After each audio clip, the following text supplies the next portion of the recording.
इसके बाद पत रुख लख आयस अनुशरेऊ, पति को परमात्मा की तरह दिल में बसाना।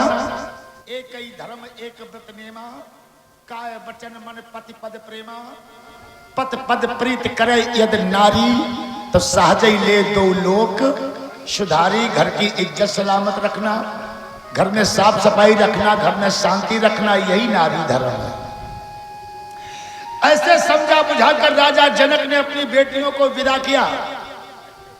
राजा दशरथ बहुएं लेके जब घर पे आए, तीनों रानियां बुलाई और उनसे कहा, ये पुत्रों के पीछे खड़ी तुम्हारी कौन है? रानियां बोली, हमारी बहुएं हैं। शाबाश, लेकिन बहू को कौन सी नजर से देखा जाता है, बहू को कौन सा प्यार दिया जाता है? बोलिए रानियां चुप। यही तो कमी हमारे तुम्हारे घर में है। राजा कहता, जी अपने घर का प्यार छोड़ के आई, हमारे घर से मिलेगा, क्योंकि हमारा वंश बढ़ाने आई हैं, हमारे घर में खुशियां लाई हैं, हमारे पुत्रों का साथ निभाने आई हैं, हमारे लिए बुढ़ापे का सहारा बनके आई हैं। तो ये अपने घर का प्यार छोड़ के आई, हमारे घर से मिलेगा। अपने परिवार का प्यार छोड़ के आई, हमारे परिवार से मिलेगा। अपने नगर का प्यार छोड़ के आई, हमारे नगर से मिलेगा। और अपने माँ बाप का प्यार छोड़ के आई, वो हमें तुम्हें देना पड़ेगा। जैसे आंखों के बिना संसार सूना होता है, और ऐसे एक बहू के बिना परिवार सूना होता है। बधू लड़किनी पर घर आई, राखो नयन पलक की नाही। बेटा बेटी दोनों बराबर है। जब बेटा पैदा होता तो फूल का तसला बजता है, बेला बजता है। कितनी खुशी मनाई जाती बेटा के पैदा भय पे। जब बेटा पैदा होता तो फूल के तसले बेला बजते हैं, और लड़की पैदा हो तो कोई गोबर को तसला नहीं बजावता। और कहा तो बेटा बेटी बराबर है, हम मानते बराबर है। लेकिन जितनी लड़का भय की खुशी होती है ना, और उतनी घर में बहू आई की खुशी। जितनी लड़का भय की खुशी होती है, और उतनी खुशी घर में बहू आए की होती है। कितने लोग खुश होते घर में बहू आती है तब। इसलिए लड़की की खुशी दूसरे घर में मनाई जाती। बराबर दोनों है, सम्मान बराबर है। ये मंडप सगुन साइज से गाड़ा जाता है, क्योंकि वर कन्या के जीवन पर मंडप की बहुत बड़ी कृपा होती है। मंडप को कोई खिलवाड़ मत समझना। वेद मंत्रों से धरती खोदी जाती है, मंडप गाड़ा जाता है। मांड पक्ष के लोग गाड़ते हैं, उसकी पूजा होती है, क्योंकि मंडप की कृपा वर कन्या पर जीवन भर बरसती है। सगुन साइज से मंडप गढ़ता है, सगुन साइज से उखड़ता है। जादरा मंडप उखाड़ा जाता है, कंगन खोला जाता है, वो एक मुहूर्त का दिन होता है। उस दिन लड़की अपने पति से अपने जीवन की सुरक्षा मांगती है। हीरा मोती सोना चांदी कपड़ा लत्ता नहीं मांगती, तो पागलन के काम है। अरे सोना चांदी कपड़ा लत्ता तो कभू मंगवाए सका, तो जाको कोई मुहूर्त ना होता। मुहूर्त होता जीवन सुरक्षा का। आज जब राम सीता के कंगन खोले गए, तो सीता जी ने राम जी से निवेदन किया कि कभी दुख न देना और खुशी देने वाले, हमें प्यार की जिंदगी देने वाले। हमें प्यार की जिंदगी देने वाले, हमें प्यार की जिंदगी देने वाले। ये संकल्प होता है एक दूजे में जीवन की सुरक्षा का। सोना चांदी मांगने का कोई मतलब नहीं है, वो तो कभी भी मांगा जा सकता है। किशोरी कहती है राम जी से, कभी दुख न देना, कभी दुख न देना, कभी गम न देना, कभी गम न देना, खुशी देने वाले, हमें प्यार की जिंदगी देने वाले, हमें प्यार की जिंदगी देने वाले, हमें प्यार की जिंदगी देने वाले। कहा किशोरी सीता ने, तुम ही मेरे मंदिर, तुम ही मेरी पूजा, तुम ही मेरे मंदिर, तुम ही मेरी पूजा। तुम्हारे बिना ना कोई देव दूजा, तुम्हारे बिना ना कोई देव दूजा। तुम ही हर सफर, तुम ही हर सफर में बसर देने वाले। तुम ही हर सफर में बसर देने वाले। तुम ही हर सफर में बसर देने वाले। कभी गम न देना, कभी गम न देना, कभी दुख न देना, कभी दुख न देना। खुशी देने वाले, हमें प्यार की जिंदगी देने वाले। हमें प्यार की जिंदगी देने वाले। कहती है सीता माँ राम जी से, तुम ही मेरे चंदा तारे तुम ही हो, तुम ही मेरे चंदा तारे तुम ही हो। जीवन साथी सहारे तुम ही हो, जीवन साथी सहारे तुम ही हो। तुम ही हर चमन, तुम ही हर चमन की लहर देने वाले। तुम ही हर चमन की लहर देने वाले। कभी गम न देना, कभी गम न देना, कभी दुख न देना, कभी दुख न देना। खुशी देने वाले, हमें प्यार की जिंदगी देने वाले। हमें प्यार की जिंदगी देने वाले। हमें प्यार की जिंदगी देने वाले।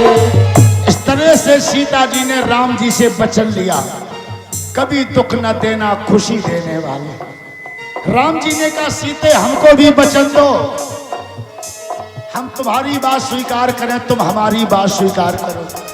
सीता जी ने कहा बोलिए। तो राम जी ने कहा किशोरी, अरे मैं कितना खुशकिस्मत हूँ, मुझे तुम्हारा प्यार मिला। मैं कितना खुशकिस्मत हूँ, मुझे तुम्हारा प्यार मिला। मैं कितना खुशकिस्मत हूँ, मुझे तुम्हारा प्यार मिला। मैं कितना खुशकिस्मत हूँ, मुझे तुम्हारा प्यार मिला। और भला क्या मांगू रब से, प्यार मिला संसार मिला। और भला क्या मांगू रब से, प्यार मिला संसार मिला। अरे और भला क्या मांगू रब से, प्यार मिला संसार मिला। और भला क्या मांगू रब से, प्यार मिला संसार मिला। लेकिन अरे मेरे दिल में यादों के कांटे नहीं चुभोना। मेरे दिल में यादों के कांटे नहीं चुभोना। अरे मेरे दिल में यादों के कांटे नहीं चुभोना। मेरे दिल में यादों के कांटे नहीं चुभोना। कभी हमसे जुदा न होना, कभी हमसे खफा न होना। कभी हमसे जुदा न होना, कभी हमसे खफा न होना। कभी हमसे जुदा न होना, कभी हमसे खफा न होना। कभी हमसे जुदा न होना, कभी हमसे खफा न होना। कभी हमसे जुदा न होना, कभी हमसे खफा न होना। अरे तुमसे बना मेरा जीवन सुंदर सपन सलोना, तुमसे बना मेरा जीवन सुंदर सपन सलोना, अरे तुमसे बना मेरा जीवन सुंदर सपन सलोना, तुमसे बना मेरा जीवन सुंदर सपन सलोना, कभी हमसे जुदा न होना, कभी हमसे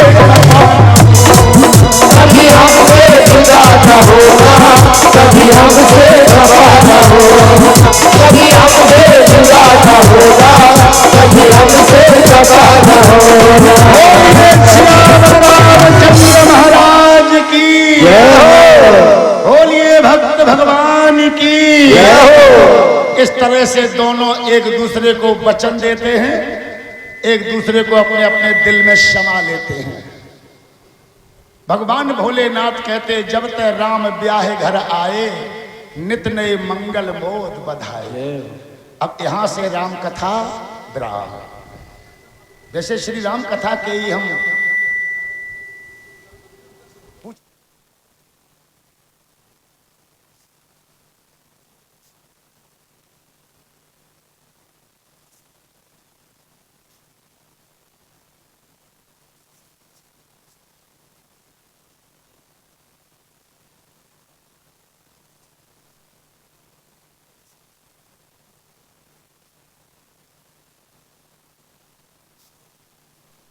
विस्तार से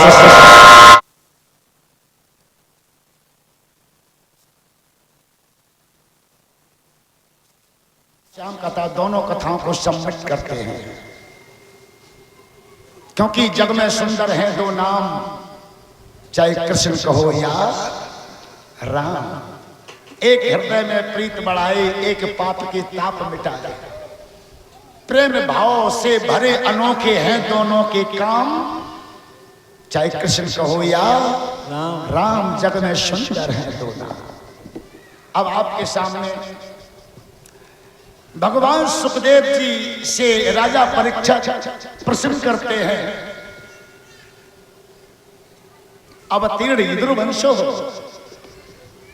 महात्मा जी, अवतीर्ण यदुवंशो भगवान भूत भावना।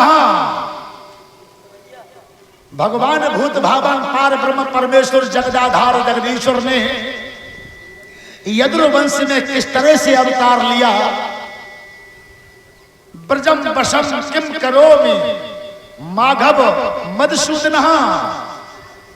पर ब्रज में बस करके भगवान श्याम सुंदर ने क्या क्या लीलाएं की, कैसे कैसे राक्षसों का संहारण किया। अब ये कथा विस्तार पूर्वक हमको सुना दीजिएगा। ब्रजम वशम किम करोम माघवम मधुसूदन। ब्रज में बसकर क्या क्या लीलाएं की हैं, कैसे यदुवंश में अवतार लिया है। अब चलते इस क्षेत्र में।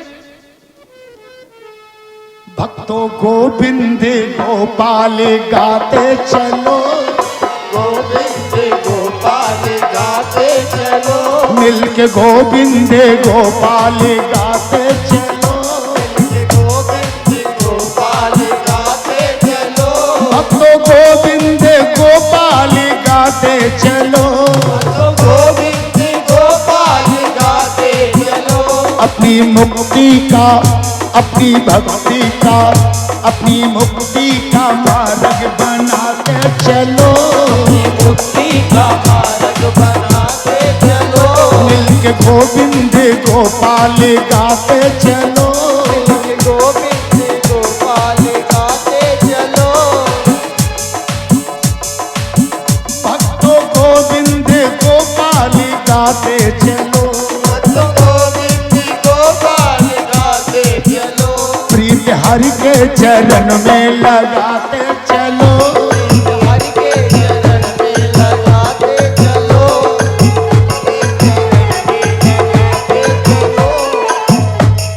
बोलिए आनंद कंद भगवान की, बोलिए वृंदावन बिहारी लाल की। सुखदेव महाराज कहते, राजा परीक्षित, होनहार बड़ी बलवान है, होनहार के आगे किसी का जोर नहीं चलता। मथुरा की पावन भूमि के राजा धर्मात्मा उग्रसेन जी थे। प्रजा का पुत्रों की तरह पालन किया करते थे। बड़ी सुंदर रानी थी जिसका नाम था पवन रेखा। रक्षाबंधन का त्योहार आया, अपने मायके में जाती रक्षाबंधन का त्योहार मनाने। उसे क्या पता था कि वहां गाज गिर जाएगी। सखियों के सहित अपने पिता के फूल बाग में जाकर झूला झूलती है, गीत मल्हारें गाती है। उसी समय दुर्मिलिक नामक निशाचर का ईमान खराब हो जाता है। तभी तो कहते हैं जीवन के सफर में कोई पता नहीं कब अच्छे मिल जाए कब बुरे मिल जाए, कौन कहां मिल जाए किस भेष में कोई पता नहीं। अच्छे भले गीत मल्हार गा रही थी, झूला झूल रही थी, और तब तक दुर्मिलिक नाम के निशाचर ने एक भयंकर आंधी पैदा कर दी। दिन में अंधेरा छा गया, सारी सखियां तितर बितर हो गई। पवन रेखा एक वृक्ष को पकड़े खड़ी रो रही, हाय बचाओ चिल्ला रही थी। घोर अंधेरा छा गया, कोई किसी को देख नहीं पा रहा है। तब तक वो निशाचर उग्रसेन का रूप बनाकर घोड़े पर सवार होकर तत्काल पवन के सामने प्रकट हो गया।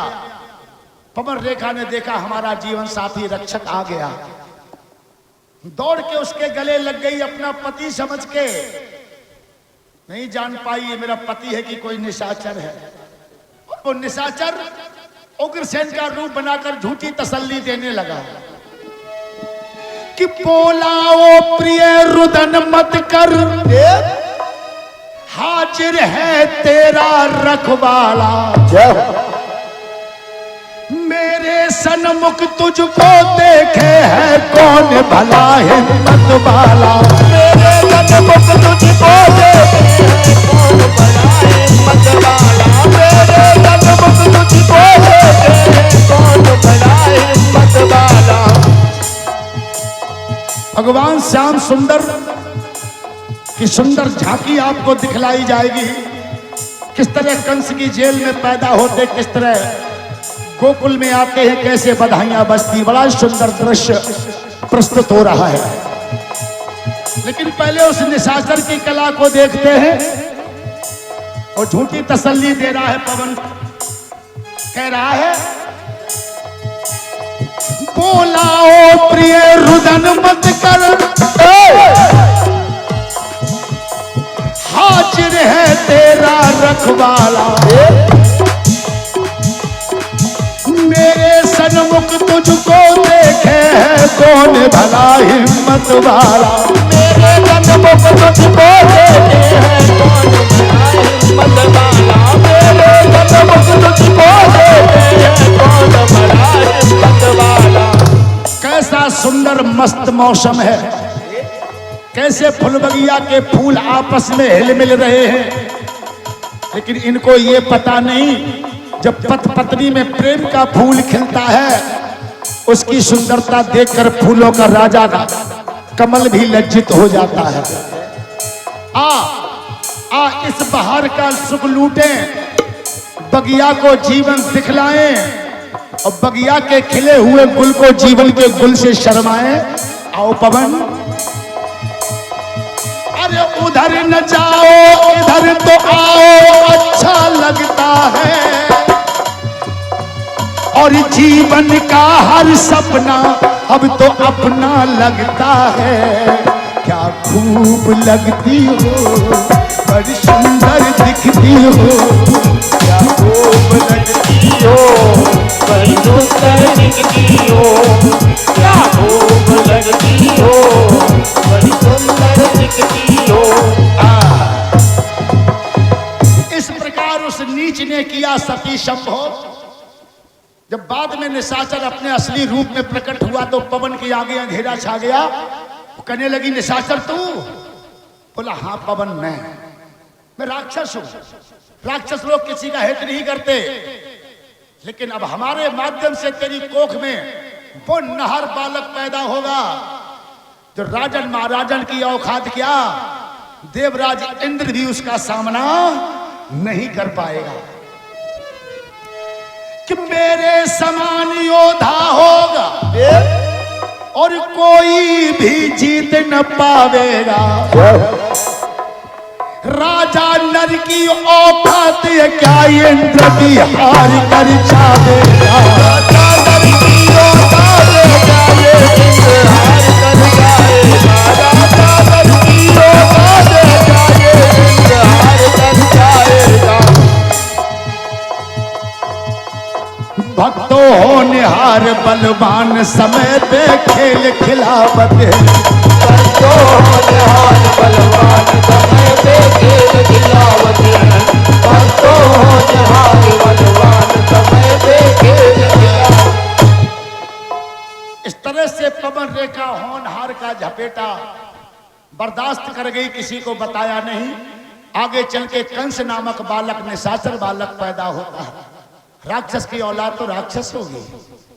जैसे जैसे वो बढ़ता था, सब नीच हरकतें करता था, बच्चों को मार गिराता था, घरों में आग लगाता था। धर्मात्मा उग्रसेन बड़े परेशान। पहले तो लोग बच्चा समझ के माफ कर रहे हैं, लेकिन जैसी उम्र बढ़ रही है तैसे उसका पाप कर्म और बढ़ता जा रहा है। अब तो माताओं बहनों की छेड़खानी शुरू कर देता है।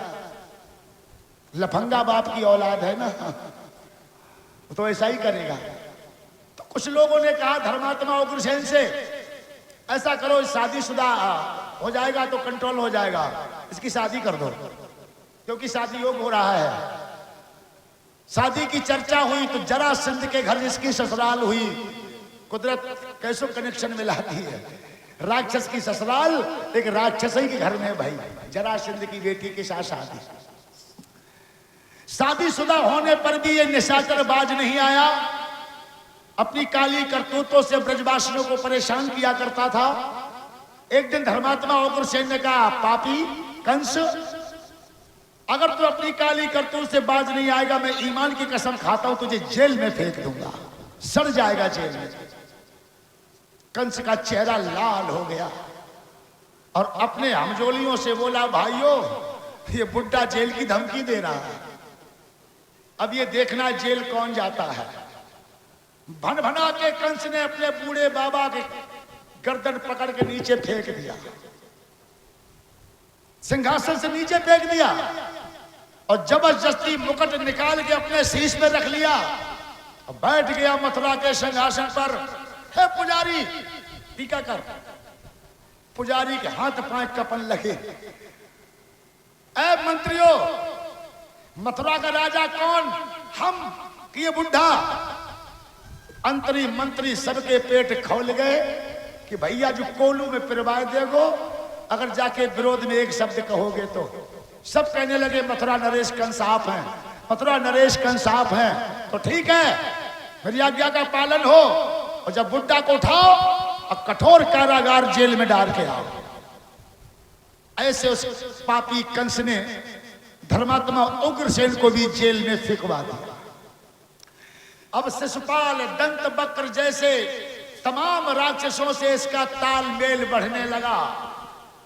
सारी धरती के दूर दूर के राक्षस लोग मथुरा में आते थे कंस से अपना तालमेल। अगासुर, बकासुर, धेनुकासुर, तमाम राक्षसों का मथुरा में जमावड़ा लगने लगा। पावन भूमि को निशाचर दूषित कर रहे हैं, भक्ति भूमि को कलह भूमि बना रहे हैं। धीरे धीरे समय चक्र चलता गया। धर्मात्मा उग्रसेन का एक भाई था देवक, उसने अपनी बेटी देवकी का विवाह वसुदेव नाम के राजकुमार के साथ किया। कंस भाई का फर्ज अदा कर रहा था, अपने बहन भानोई को रथ में बैठाकर मथुरा की सीमा के बाहर तक छोड़ने जा रहा था। सुखदेव जी कहते, राजन देखिए तुम अपनी आफत को रोए रहे हो और जब कथा में तो कदम कदम पे आफत बरस रही है। वसुदेव और देवकी सपने में भी नहीं सोचते थे कि हमारी जिंदगी जेल में कटेगी। हंसी खुशी से अपने घर की ओर रवाना हुए, दिल में नाना भांत के खुशी के विचार आ रहे हैं। और जैसे ही यमुना के किनारे वृक्षों के नीचे से रथ गुजरा, उसी समय आकाशवाणी में भगवान ने कहा, ऐ निशाचर, अपनी बहन से इतना प्यार और पराई बहन बेटियों के साथ खिलवाड़। जितना धर्म कर्म तेरी बहन को प्यारा है, इतना धर्म कर्म हर नारी को अपना प्यारा होता है। कंस कि जा बहन देवकी के पीछे तू भूला नहीं क्षमाता है, तू भूला नहीं क्षमाता है, तू भूला नहीं क्षमाता है। बहन देवकी के पीछे तू भूला नहीं क्षमाता है, तू भूला नहीं क्षमाता है। कहा भगवान ने जा बहन देवकी के पीछे तू भूला नहीं क्षमाता है। इसके ही काले पर्दे में तेरा घातक मुस्काता है, तेरा घातक मुस्काता है, तेरा घातक मुस्काता है। काले पर्दे में तेरा घातक मुस्काता है, तेरा घातक मुस्काता है। इसी का आठवां लाल तेरी जिंदगी का काल बनेगा, तुझे मारेगा, तेरे मित्रों को भी मारेगा। इसका ही आठवां लाल सुनो, देवों का मान बढ़ा देगा, तुझको तेरे मित्रों समेत यमपुर की हवा खिला देगा, यमपुर की हवा खिला देगा, यमपुर की हवा खिला देगा, तुझको तेरे मित्रों समेत यमपुर की हवा खिलाएगा, यमपुर की हवा खिलाएगा। सोई कंस ने अपना रथ रोक दिया, नहर जैसी गर्दन घुमाकर देखा, कोई नहीं दिख रहा है। चिल्लाकर बोला, कौन है मौत की धमकी देने वाले, हिम्मत है तो सामने आ। लेकिन जब कोई सामने नहीं आया तो कंस ने कहा, दुनिया में देवकी ही जिंदा नहीं रहेगी जो हमारी मौत को जन्म दे सके। वो बांस न मैं उगने दूंगा जिसकी बांसुरिया बन जाए, वो कोख न मैं जिंदा छोड़ू जा में मेरा बैरी आ जाए। केस पकड़ के बाप पापी ने बहना रथ से धरी उतार, बड़ी बेइज्जती के साथ उसके बालों को पकड़ के रथ के नीचे उतारा और गर्दन काटने के लिए जैसी तलवार खींची, बसदेव सामने आगे बोले, कंस तुम्हारी बहन होने के नाते हमारी पत्नी भी हो चुकी है। कंस बोला, तो क्या करोगे? बसदेव ने कहा, मैं कुछ नहीं करूंगा, लेकिन एक बात कहूंगा। तुम्हें देवकी से डर नहीं, देवकी के पुत्रों से डर है ना? हाँ हाँ, तो मैं भी चंद्रवंशी क्षत्रिय हूं, ईमान पे जान कुर्बान कर दूंगा, लेकिन ईमान पे धब्बा नहीं आने दूंगा। कंस सौगंध पूर्वक कहता हूं, सब मोह विसर्जन कर दूंगा, और इससे जो भी बच्चा पैदा होंगे सब तुझको अर्पण कर दूंगा, लेकिन देवकी को छोड़ दे। होनहार बस कंस के समझ में आ गई, बसदेव तुम सही कह रहे हो,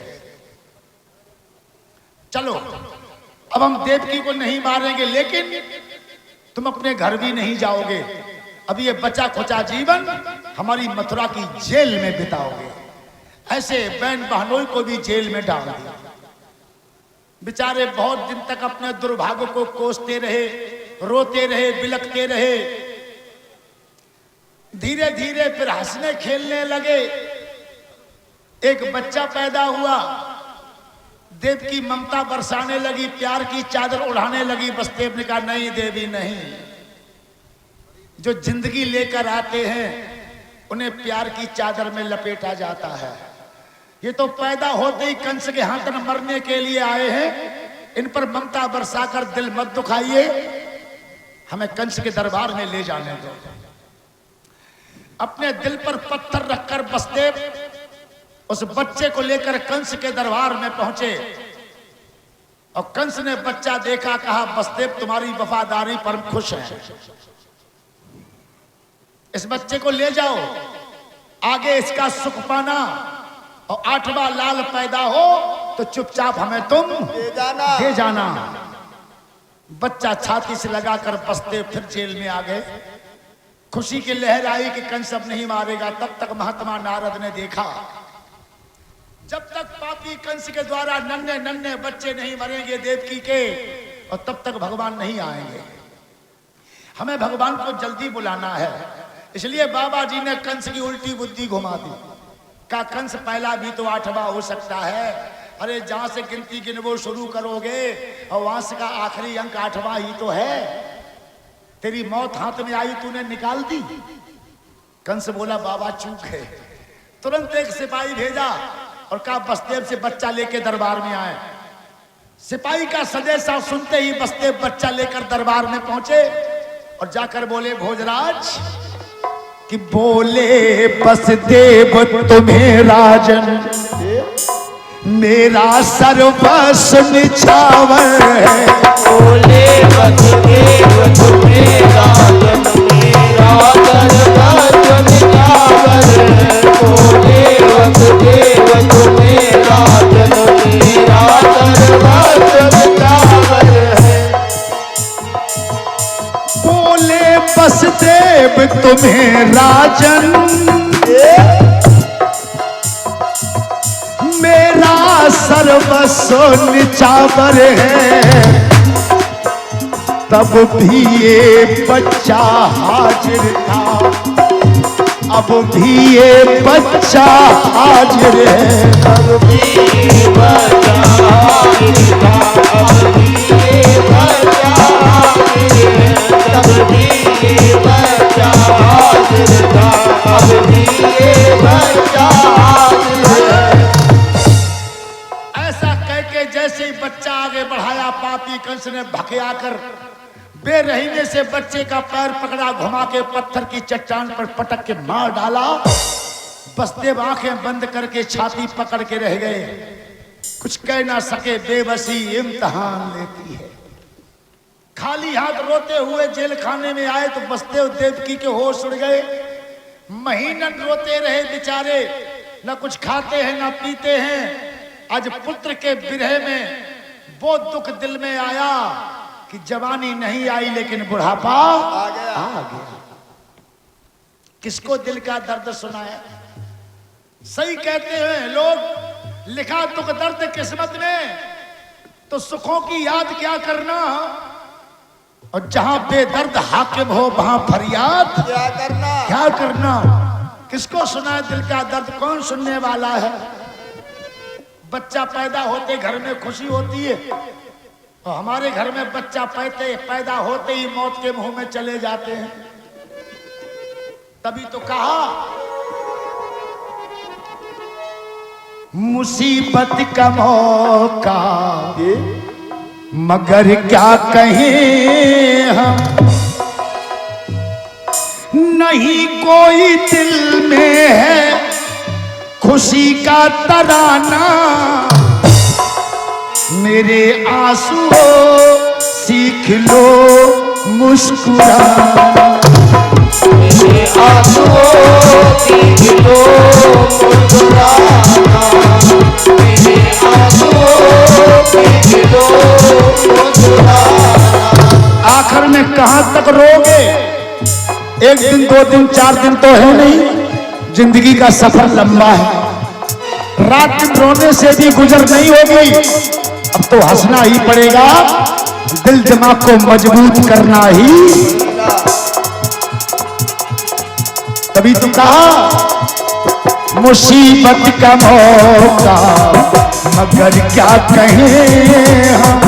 मुसीबत का मौका, मगर क्या कहें हम। मुसीबत का मौका, मगर क्या कहें हम। मुसीबत का मौका, मगर क्या कहें हम। नहीं कोई दिल में है खुशी का तराना। मेरे आंसुओं सीख लो मुस्कुराना। मेरे आंसुओं की गिलो मुस्कुराना, मेरे आंसुओं की गिलो मुस्कुराना। सही कहते हैं लोग, किसी ने कहा है किसी से न कहना, लगे चोट दिल पे तो खामोश रहना। ओ लगे चोट दिल पे तो खामोश रहना, लगे चोट दिल पे तो खामोश रहना। किसी ने कहा है किसी से न कहना, लगे चोट दिल पे तो खामोश रहना। ओ लगे चोट दिल पे तो खामोश रहना, लगे चोट दिल पे तो खामोश रहना। क्योंकि दर्द दिल पर मरहम लगाने वाले कम मिलेंगे, लेकिन हंसी उड़ाने वाले ज्यादा मिलेंगे। सुनेगा जो दिल की तो हंसेगा जमाना, सुनेगा जो दिल की तो हंसेगा जमाना। मेरे आंसुओं सीख लो मुस्कुराना, मेरे आंसुओं की गिलो मुस्कुराना, मेरे आंसुओं की गिलो मुस्कुराना। मुसीबत का मौका मगर क्या कहें हम, मुसीबत का मौका मगर क्या कहें हम। नहीं कोई दिल में है खुशी का तराना। मेरे आंसुओं सीख लो मुस्कुराना, मेरे आंसुओं की गिलो मुस्कुराना, मेरे आंसुओं की गिलो मुस्कुराना। इस तरह से दोनों हिम्मत से काम लेते हैं, फिर हंसने खेलने लगते हैं। धीरे धीरे 6 बच्चे पैदा हुए और 6वां बच्चा पापी कंस ने अपने हाथों से मार डाला। 7वां गर्भ आया तो बताते हैं शेषा अवतारी बलराम जी आ रहे हैं, लेकिन देवताओं ने पापी कंस की जेल में बलराम को पैदा होना अच्छा नहीं समझा। या तो भगवान को ही आने दो। तुरंत देवताओं ने वो गर्भ योग माया से खींचकर बाबा नंद की पत्नी ओरणी, रोहड़ी थी ओरस पत्नी रोहड़ी, उसके गर्भ में डाल दिया। वहां बलराम नाम के बालक ने, सुंदर बालक ने जन्म लिया। कंस को पता चला कि देवकी का गर्भ नष्ट हो गया।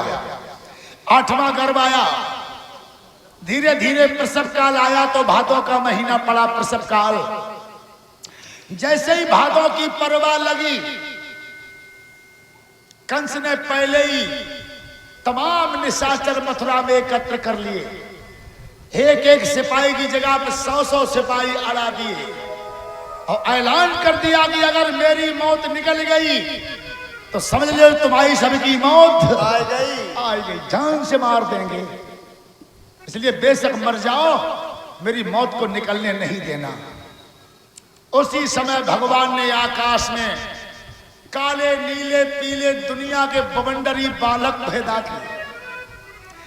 ऐसे ऐसे बादल प्रकट भये आकाश में कि लोगों के कलेजे दहलने लगे। काले पीले नीले सफेद बादल पे बादल बवंडर बनाने लगे। मथुरा वालन के होश बिगड़ने लगे। बोले भैया, जब कंस की मौत नहीं आई रही, जब पूरे ब्रजमंडल की मौत आई रही है, अगर जे बादल फट पड़े तो पूरा ब्रजमंडल तिनका की नाई जमुना में बह जाएगा।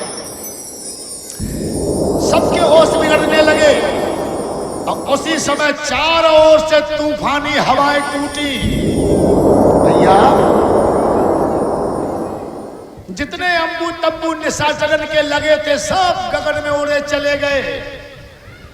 भयंकर ओलों की बरसात, हिम्मत बिगड़ गई निशाचरन की। भाग भाग के लोग इनके घरने में घुसन लागे। खिड़कियां तक नहीं खोल पा रहे हैं क्योंकि बौछारें भीतर तक खबर ले रही हैं। दरवाजे बंद कर लिए, तूफानी हवाएं चल रही हैं। कहते हैं सुखदेव महाराज कि काले पीले नीले सफेद और बादल पर बादल छाने लगे। बादल गरजे बिजली चमकी, 49 पवन भनकाने लगे। बादल गरजे बिजली चमकी, 49 पवन भनकाने लगे। बादल गरजे बिजली चमकी, 49 पवन भनकाने लगे। दिन में अंधेरा, अब यही पता नहीं कब परवा निकल गई, कब दूज शुरू, कब दूज निकल गई, कब तीज शुरू।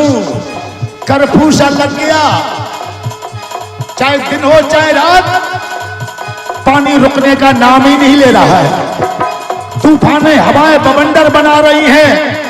लोग घरों से बाहर नहीं निकल पा रहे, खिड़की दरवाजा तक नहीं खोल पा रहे। तब तक धीरे धीरे भगवान के अवतार की घड़ी आ गई। जैसे अष्टमी तिथि आई, चंद्रमा रोहिणी नक्षत्र पे पहुंचा, सोई भगवान चतुर्भुजी रूप लेकर बसदेव के कमरे में प्रकट हो। अरे काले बादल के घमसान पैदा भये जेल खाने में। काले बादल के घमसान पैदा भये जेल खाने में। काले बादल के घमसान पैदा भये जेल खाने में। अरे भये जेल खाने में, प्रकट भये जेल खाने में। अरे भये जेल खाने में, प्रकट भये जेल खाने में। अरे भक्तों तीन बंद भगवान प्रकट भये जेल खाने में। भक्तों तीन बंद भगवान प्रकट भये जेल खाने में। भक्तों तीन बंद भगवान प्रकट भये जेल खाने में। जो वसुदेव और देवकी ने भगवान को चतुर्भुजी रूप में देखा, आंखों में प्रेम की आंसू भर आए। वसुदेव देवकी हर से गई टूट हथकड़ी कर से। देवकी हर से गई टूट हथकड़ी कर से। अरे भक्तों उसी जेल दरमियान प्रकट भये जेल खाने में। भक्तों उसी जेल दरमियान प्रकट भये जेल खाने में। भक्तों उसी जेल दरमियान प्रकट भये जेल खाने में।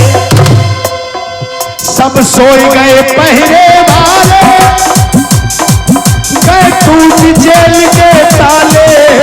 सोई गए पहरे वाले, गए टूट जेल के ताले। सब सोई गए पहरे वाले, गए टूट जेल के ताले। सब सोई गए पहरे वाले, गए टूट जेल के ताले। तो उसी जेल दरमियान प्रकट भये जेल खाने में। तो उसी जेल दरमियान प्रकट भये जेल खाने में। तो तीन बंद भगवान प्रकट भये जेल खाने में। तो तीन बंद भगवान प्रकट भये जेल खाने में। काले बादल के घमसान प्रकट भये जेल खाने में। काले बादल के घमसान प्रकट भये जेल खाने में। काले बादल के घमसान प्रकट भये जेल खाने में। इस तरह से भगवान चतुर्भुजी रूप में प्रकट होते हैं। वसुदेव देवकी लेट कर जमीन में लेट के प्रणाम करते, कहते मालिक हजूर आते आते बहुत देर कर दी, अब तो बस प्राणी निकलना बाकी रह गए। जिंदगी की तो दुर्दशा हो ही गई है, आपने तो सब देखा है। भगवान बोले वसुदेव, तुम्हारे एक एक दर्द से मैं परिचित हूं, क्या क्या परेशानी तुमने, सही में एक एक परेशानी को जानता हो। बातें तो तुमसे बहुत करनी है, लेकिन समय हमको बातें करने का मौका नहीं दे रहा है, इसलिए बातें करने का वक्त नहीं, लीला करने का मौका दो और रात ही रात में किसी तरह गोकुल तक हमको पहुंचा दो, हम पर एक एहसान चढ़ाओ, पर देखो एहसान कैसे चुकाते हैं। उसी समय वसुदेव ने कहा, मालिक अगर आप बालक रूप में हो जाए तो हम आपकी ये मदद कर सकते हैं। उसी समय भगवान देखते देखते बालक रूप में हो गए, बालक रूप में हो गए। वसुदेव भगवान को सुंदर से पात्र में रखकर लेकर चल देते हैं, प्रार्थना करते, प्रभु जा तो रहे हो लेकिन भूल मत जाना कि ओ दीन बंधु भगवन, हमको न भूल जाना, बाता न भूल जाना।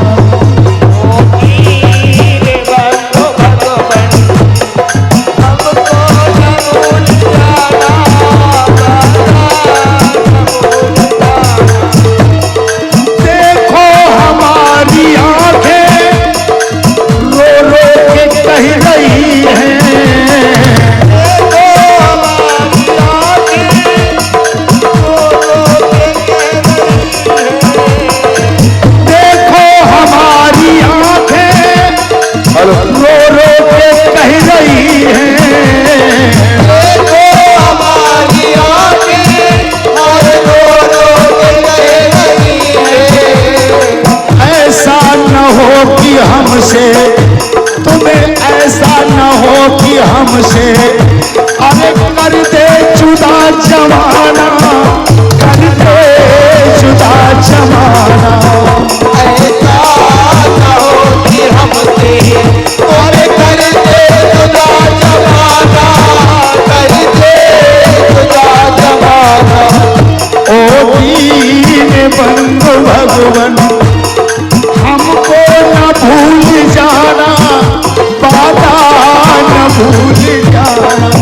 ओ दीन बंधु भगवन, अरे हमको न भूल जाना, बाधा न भूल जाना।